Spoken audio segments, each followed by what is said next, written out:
This video is made possible by Brilliant, a problem-solving website that helps you improve your mental capabilities. This story begins 200,000 years ago with the birth of this little creature, a Homo sapien, or, in English, wise man.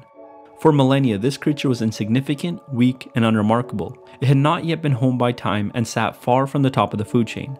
It survived by eating plants and meager scraps of more dominant animals such as lions, hyenas, and jackals.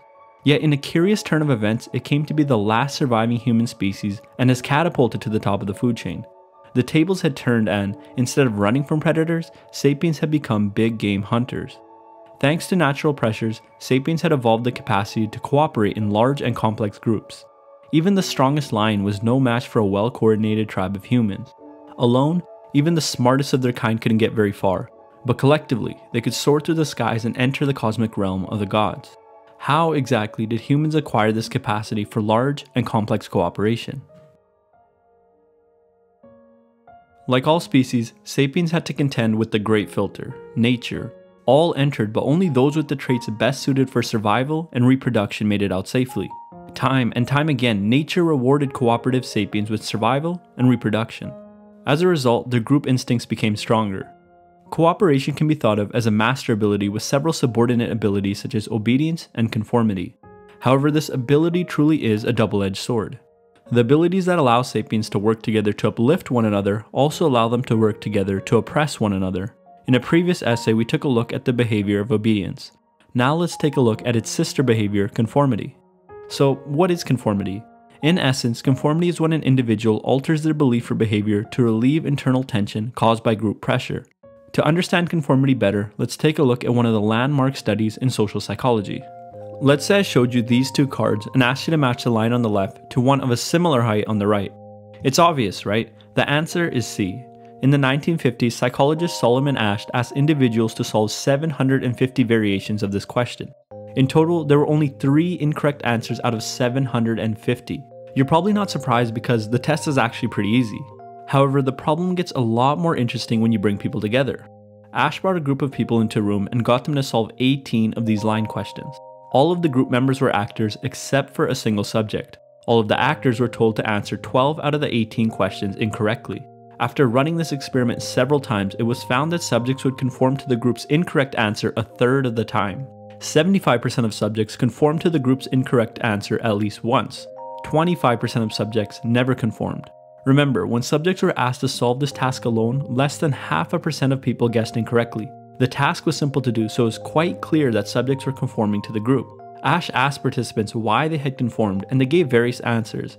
Some said that they didn't know if they were actually right, and some said that they didn't want to stand out from the group. This leads us to the different types of conformity: conversion versus compliance, and normative versus informational. When an individual conforms to a belief or behavior both publicly and privately, they have undergone a conversion. Since the individual has truly adopted the belief, this is the strongest form of conformity.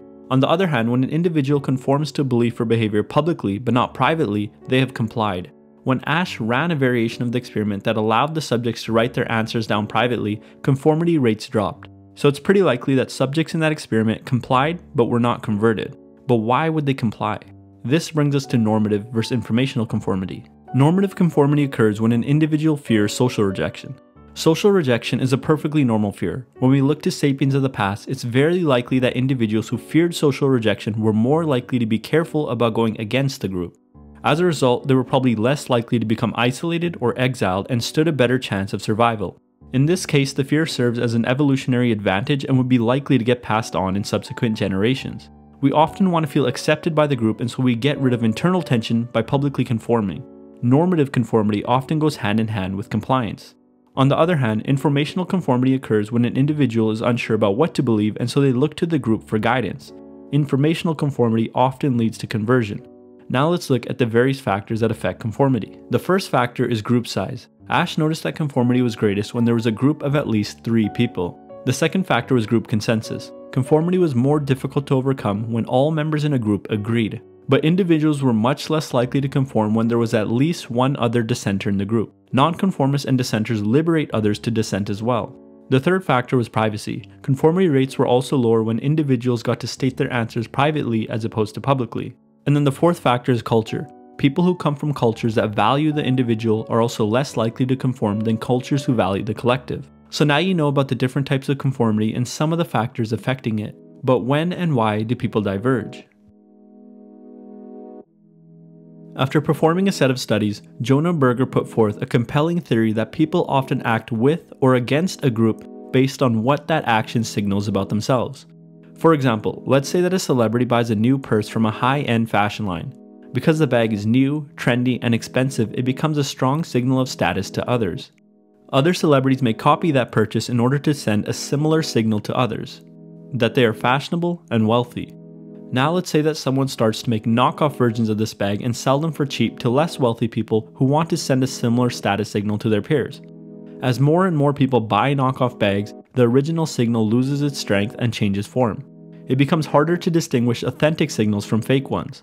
The people who originally bought this bag may stop using it and diverge from this group because they no longer want to be associated with its signal. While the bag used to be a strong status signal, now it signals inauthenticity. People often purchase things because what it tells other people about themselves, especially in a domain that they care about. Likewise, people often publicly act depending on what signal that action sends to others. Let's consider another common example. Imagine sitting in a high school class and the teacher asks a difficult question. Maybe you know the answer, but you don't want to put your hand up because you fear the signal that you might send to others. You're a know-it-all or a nerd. On the other hand, someone else might look at that same scenario and see an opportunity to broadcast that they are studious and intelligent. Both people are looking to broadcast different signals to the class, and the identity that they care about will decide how they act. So now we have seen that conformity is a subset of cooperative behavior and is actually a huge benefit to humanity. However, the degree to which people conform can be affected by altering group size, group consensus, privacy, and culture. And lastly, we went over the theory that humans are always sending signals to one another and, in large part, this decides whether they publicly conform or diverge. Keep in mind that this is just an introduction to the complex behavior that is conformity, and not a comprehensive look. Cooperation likely emerged because it served as an evolutionary advantage. Individuals that could cooperate were more successful than individuals who could not. Take a look at any great human achievement, and at its core, you'll find a team of people working together and supporting one another to make things better. And if you're a student that wants to achieve excellence, I highly recommend visiting brilliant.org. Brilliant.org is a math and science problem-solving website with an invaluable community that challenges you and inspires you to be better than you were yesterday.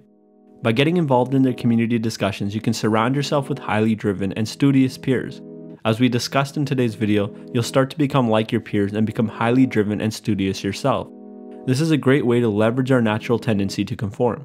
Just go to www.brilliant.org/freedomandthought or click the link in the description below and you can sign up for free. As a bonus for those who are ready to push themselves further, the first 200 people will be hooked up with 20% off the annual subscription. As always, thanks for watching, and I'll see you next time.